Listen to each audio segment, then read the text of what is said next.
Hey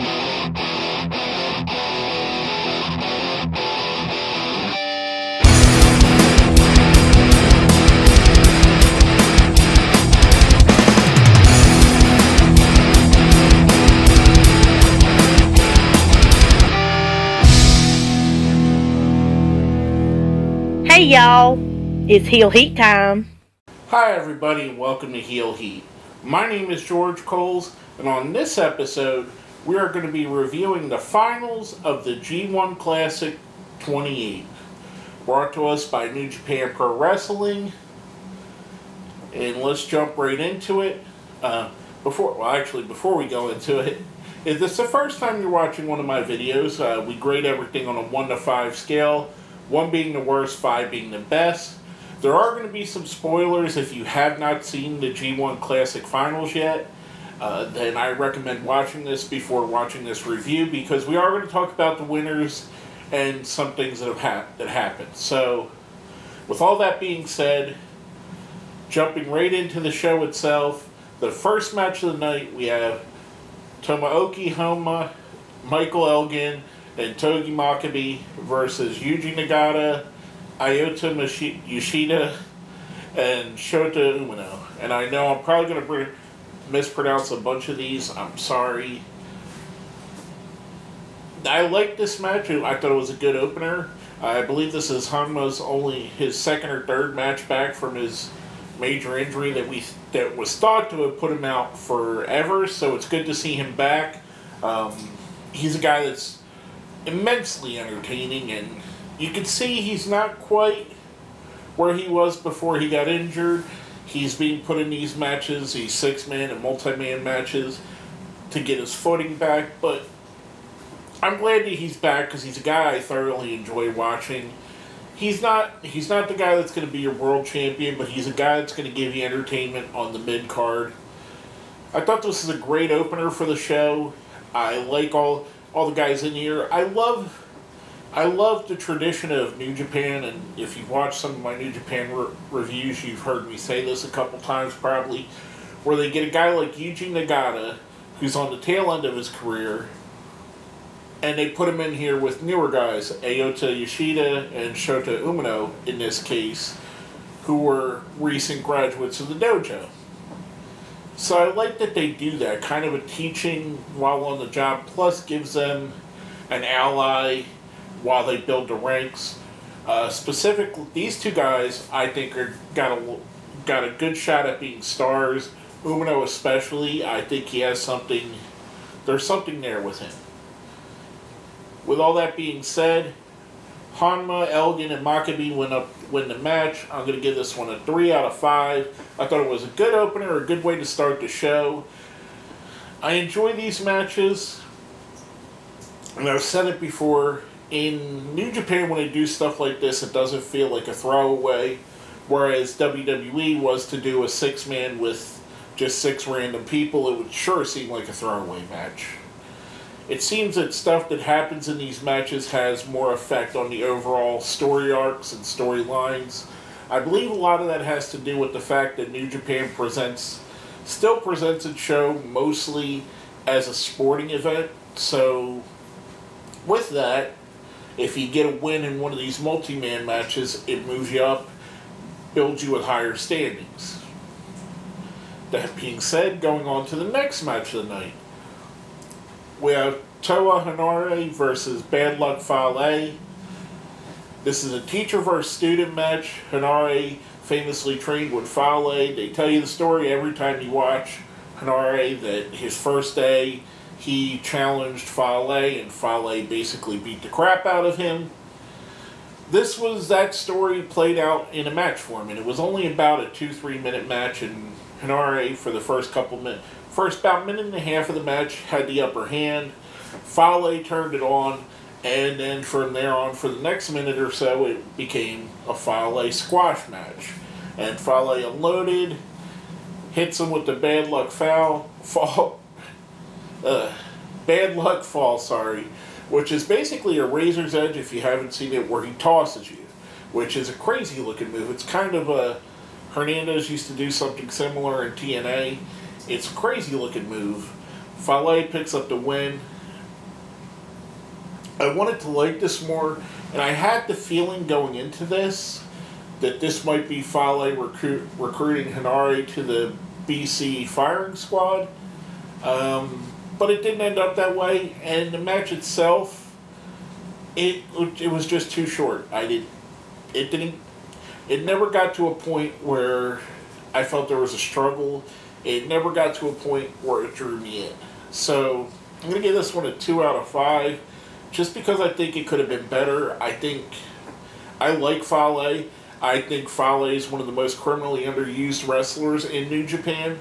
And Henare, I think, is going to be a big star there. I think he's got, like I said with Umino, he's really got something, and he's already got a gimmick. That whole New Zealand warrior tribe thing that he does, I like it a lot. You may say it's a little bit dated, but to me, I think he's being true to what he is. And if you see like New Zealand players in rugby, they do a lot of what he does. So I think it's true to his heritage and his culture, and I really enjoy it. I think it's pretty cool. This match just kind of fell flat for me. I want to see them maybe 6 months, a year down the road, see if maybe we could get a better match out of the two. I know we can. I just want to see if it gets booked that way. Next up, we have representing Chaos, Yoshi-Hashi, and Hiroki Goto, I'm sorry. Think of like go to the market. And they're going against Taiji and Takashi Iizuka. And again, I know I'm probably mispronouncing a lot of these things. I do apologize. I am a huge fan of Taiji, like Suzuki-gun. Taiji, if for no other reason, I love him because he has the best valet in wrestling, and that's Miho Abe. And if you don't know who she is and you don't know who Taiji is, best thing I could say, and other than her being a really good valet, entertainment-wise, she's a stunningly beautiful woman and really adds to his character. And she's kind of the modern-day Miss Elizabeth. If you catch it, like, she's totally enamored with Taiji. He seems indifferent with her, kind of like Macho Man and Elizabeth back in the day. But it works. It works on a lot of levels. It works. It's going to work eventually when they pull an angle where someone does look at her the way she looks at Taiji, and she leaves him for somebody else. It's going to really work on that as well. It'll work as a face. It'll work as a heel. I liked it. I liked the gimmick. That's one of the things I really like. And he's one of the better heels in New Japan. It's a shame that they didn't use him in the G1 Climax itself. With that being said, I thought this was a really good match. I think there were some things that took it away from it. Iizuka went with a little bit of craziness, and I know it's par for the course for his matches, for him to walk around the ring and swing chairs, but it took away from it for me in this match, because here we have two guys on the other side, and Yoshi-Hashi and Hiroki Goto, who are two of the big members of Chaos, and two of the serious members of Chaos. If you want to do Iizuka in something like this, put him against Yano, or put him against somebody that doesn't carry the weight these two guys do. That being said, Iizuka and Taiji win. It took away from it a little bit to me. I liked the match. I thought it was good. I'm going to give it a 3 out of 5. Like I said, I wish it would have been played more seriously a little bit by Iizuka. But still, I thought it was a solid match. After the match, we get Taiji attacking both men. Yoshi-Hashi, he attacks him because he believes he took his spot in the G1. And he attacks Hiroki Goto because he wants Hiroki Goto's never openweight championship, which he feels that he never fairly lost. But anyway, again, I think it could have been better, but I did enjoy it. Next up, we have David Finlay and Juice Robinson versus Cody and Hangman Page. I love this match. I think Juice is one of the best characters they have on the show. He's an absolute perfect babyface. Finley, he's really, really coming into his own, and it's crazy to see in the past since January, basically. Every show that I see David Finley on, he's improving. And he's getting better and better, and it's only a matter of time before he's a serious competitor, a threat to all the championships, whether it be the Intercontinental, the U.S., the World Championship, or the Never Championship, or even a tag team title. He's a threat to all of those. I thought this was a really fun match. I thought it was a really good match. It kind of felt like it was in that part of the card where it could have slid, and not felt important at all. Although we did see ramifications come out of it. Cody and Paige, they pick up the win. We do see the ramifications afterwards that Cody holds up the U.S. title, signifying that he wants to challenge Juice Robinson for that. So, like I said, I really enjoyed this match. I thought it was really good. I'm going to give it a 4 out of 5. I thought it was really good and really well placed here. Next up, we have Marty Scurll versus Nick and Matt Jackson, the Young Bucks, or Marty Scurll and Nick and Matt Jackson, the Young Bucks, versus Tonga Loa, Tama Tonga, and Taiji Ishimori. Basically, the Bullet Club Elite versus the Bullet Club Firing Squad. We see Tonga Loa basically goads the Bucks and Marty into putting up the never open weight 6-man championship. Say that 5 times fast. In this match, we get agreement from the officials outside. As soon as they said that, I kind of felt the titles were going to change, which is what happened. They did change place here. I thought this was a really good match. Storyline wise, I think we still need to have the Bullet Club Firing Squad look like they're strong, look like they're a force. They're relatively new. I mean, they're only less than 2 months old. This is the first time we see Ishimori officially part of the group, but we kind of expected that he was. Marty and the Bucks, of course, they work really well together. Of course, Tonga Loa and Tama Tonga as the Gorillas of Destiny are a great team. Tama Tonga himself is a great wrestler. Ishimori, what can be said about him? He's one of the great junior heavyweights in the world. I really, really enjoyed this match. It was predictable to me because I kind of felt like I knew where it was going, but it still was really good. And sometimes predictable's okay, and sometimes predictable's good.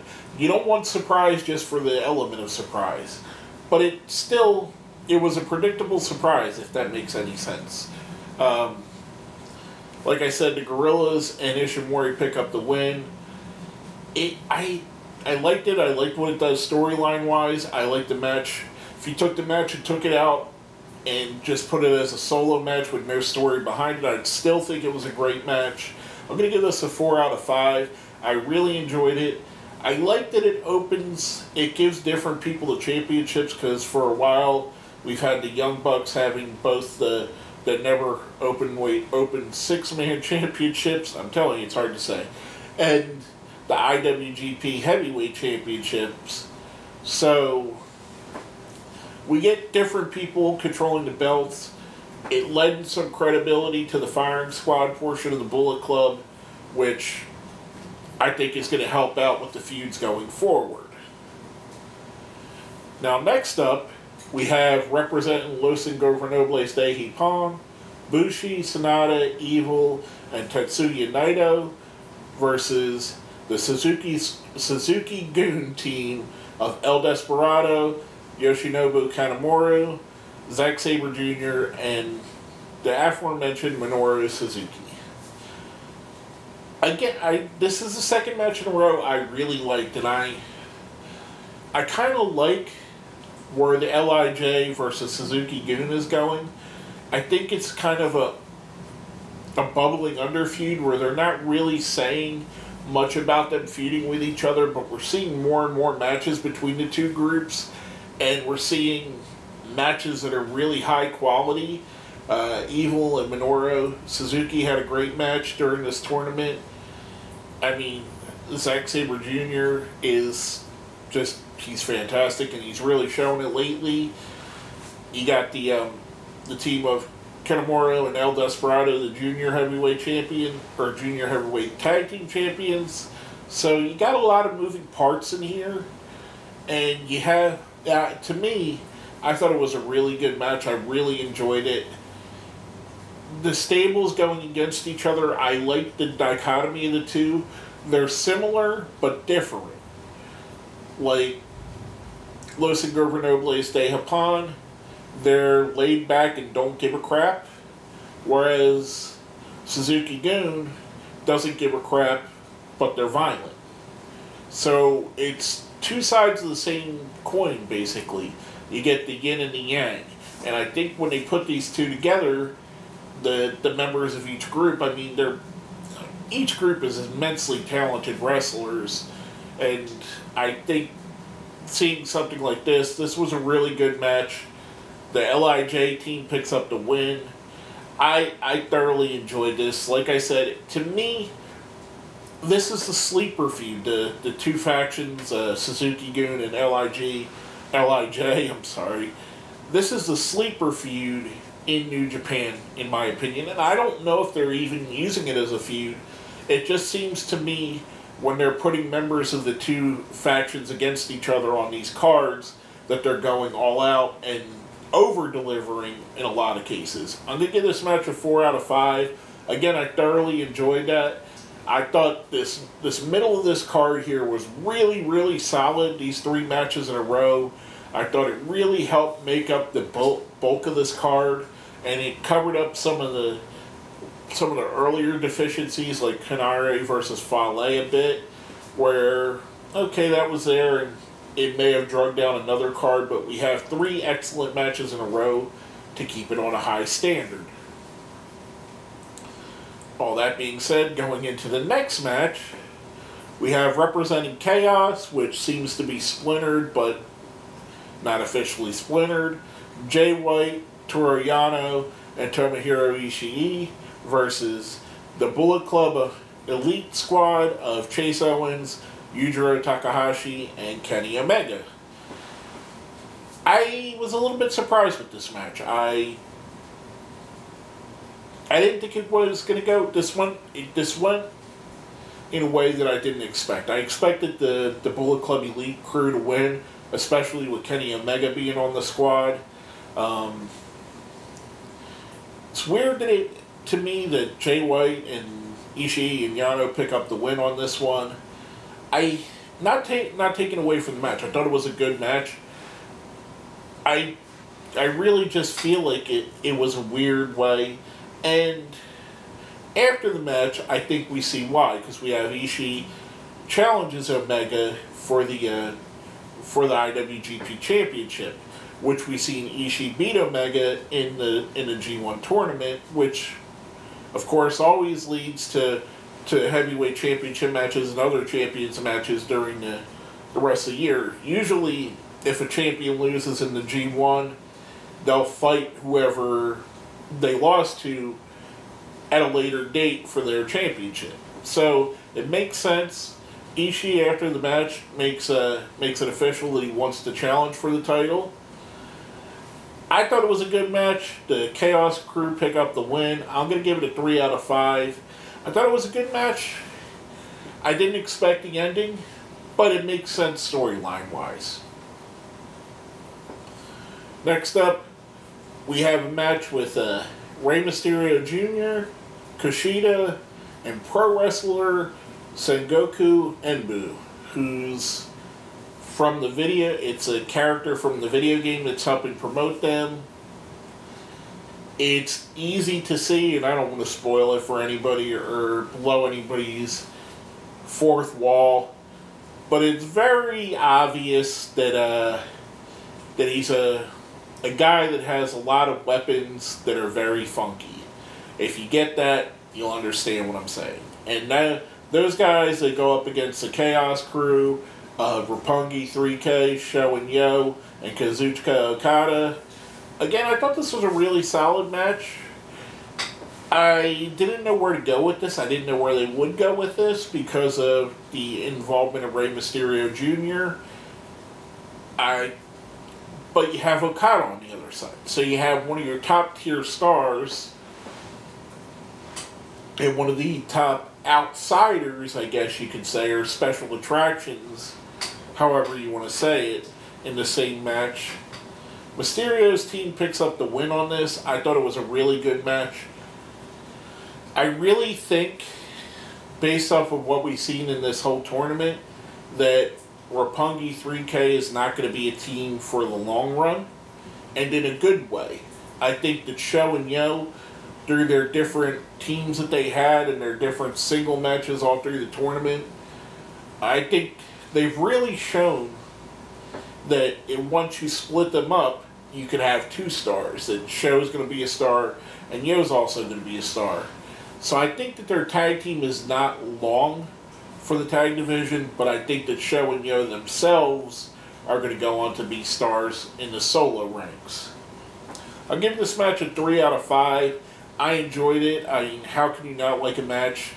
The tease of Mysterio and Okada, that in itself is worth it. Worth watching this. The new wrestler, Sengoku Enbu, he was fun, and I enjoy this iteration. I like the original iteration of him, or the guy who's playing the character. So it's easy to see that I would like this as well. And Kushida, what bad can you say about Kushida, really? I'm going to give this one a 3 out of 5. I thought it was a really good match. I thought it set the bar and did what basically a semi-main event does. It was exciting, it was fast-paced, it kept you hyped up, so you're ready for the main event, which we come right into. The main event of the night, the finals of the G1 Classic 28 for 2018. The ace, Hiroshi Tanahashi, versus the Golden Star, Kota Ibushi. I had very high expectations for this match. Super high expectations. We have here easily 2 of the top 10 wrestlers in the world, and probably 2 of the top 5 wrestlers in the world. Hiroshi Tanahashi is criminally underrated. He basically kept New Japan afloat while it was going through some tough times. And I don't think, now that New Japan is playing more to, or being seen more by an American crowd and an international crowd, I don't think people really understand how important he is and how big of a star he is and how good he really is. Kota Ibushi, you can just watch him and see he's on another level. His athleticism is, there's only one other person in the world that matches this athleticism, and that's Kenny Omega. I think this was a fantastic match. Tanahashi had a surprise second with Katsuri Shibata coming out to be his second for the match. Ibushi had Kenny Omega as his second. I really enjoyed this match. I thought it was really good. I liked it a lot. I was a little bit surprised when Ibushi beat Omega to get into this match. Not 100% surprised, but I kind of felt like they were trying to do something special with Omega, having him run through the whole G1 tournament and win it as the champion. So I thought that's the angle they were going. Didn't surprise me that Ibushi beat him, which again leads to down the road, is there going to be a match between these two for the title? Obviously, Tanahashi has stake on it, setting up his Wrestle Kingdom. Tanahashi picked up the win. Sets him up for Wrestle Kingdom, where he challenges for the title himself. So, is it going to be Kenny Omega that long? I'd love to see Kenny Omega versus Tanahashi in a fantastic 40-minute match or longer. I think it would really blow the roof off of the building. I think they can take the whole event to a whole different level. I can't say enough about how much I enjoy Tanahashi and his wrestling. If you've never seen him, the best way I can describe him, and a lot of people compare him to Eddie Guerrero, and that's because the high fly flow frog splash, and I can see some of the similarity.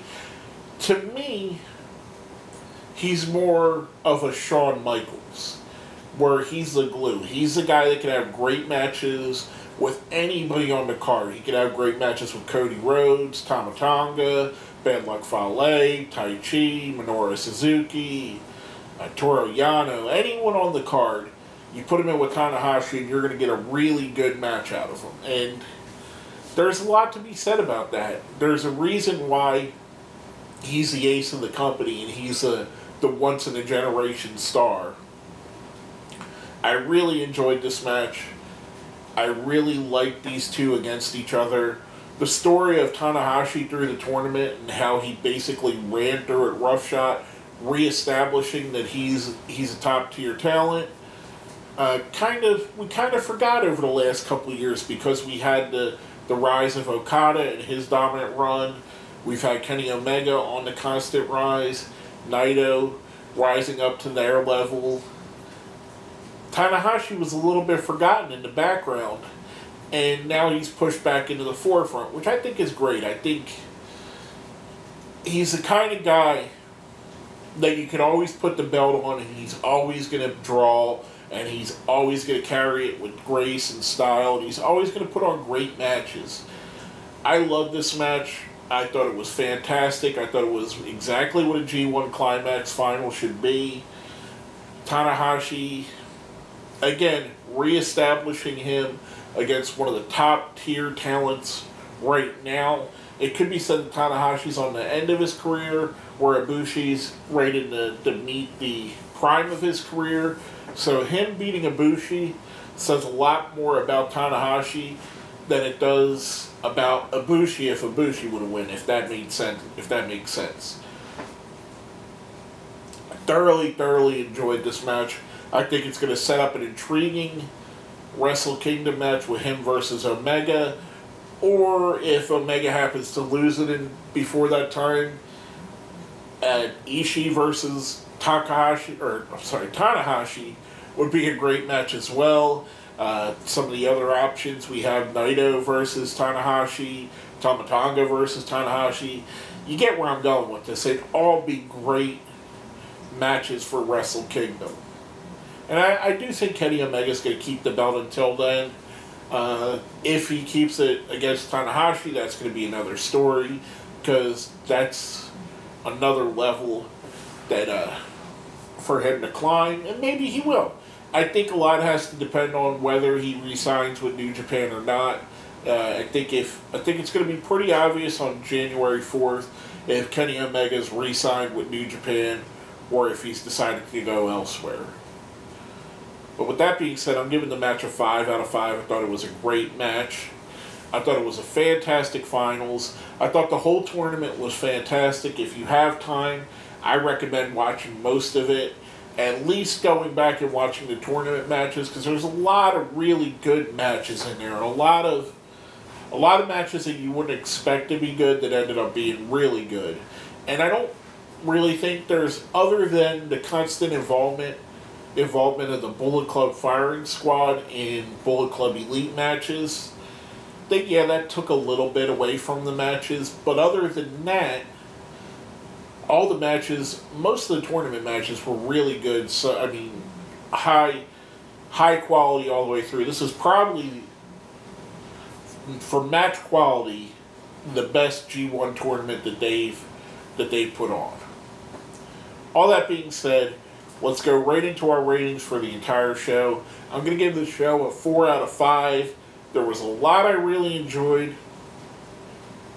A couple things fell a little bit flat. One match I didn't like that much at all. But overall, I thought it was a very highly entertaining show. With all that being said, there's something else I did want to mention. A good friend of the show and a good friend of mine, Josh Adams, his mother is going through some health issues right now. So if you would, send out some thoughts and prayers for her, and just let Josh know that we care, that we are there for him and his family. Josh has been a really good supporter of the show and a good friend of mine. Since I've started this show, he's been there through all the ups and downs, through the format changes, through my crazy whims for anything I tried to stick to the wall. He's always been there for me, providing some good feedback and good suggestions, and just being a good friend. So with that being said, Josh, we're still thinking of you, brother. We're still praying for you, and hopefully your mother gets well. I bring this all up because Josh also mentioned to me, like I said, he gives me some really great feedback. He mentioned that you guys, the viewers, should have a name. Much like Hulk Hogan's fans are called the Hulkamaniacs, or if you listen to Jim Cornette's podcast, he calls his fans the Cult of Cornette. Or, you know, even if you go into sports, like the Cleveland Browns have the Dog Pound. Yeah, the North Carolina basketball has the Cameron Crazies. Again and again. Basically, he thinks that you guys should have a name. Now, I've always just referred to you guys as friends. I consider most of the people that watch my videos friends and comment. But I'm leaving this up to you guys. I put it out at the time I'm releasing this video. It's Sunday. I first mentioned it on Thursday, and I said I'm going to give it about 2 weeks. So 2 weeks from Thursday, so about 10 more days. Let me know what you think. Put it down here in the comments. Give me an idea of what you think I should call you guys. If you like, Josh's idea was to call everybody the Heels. If you like Josh's idea, run with that.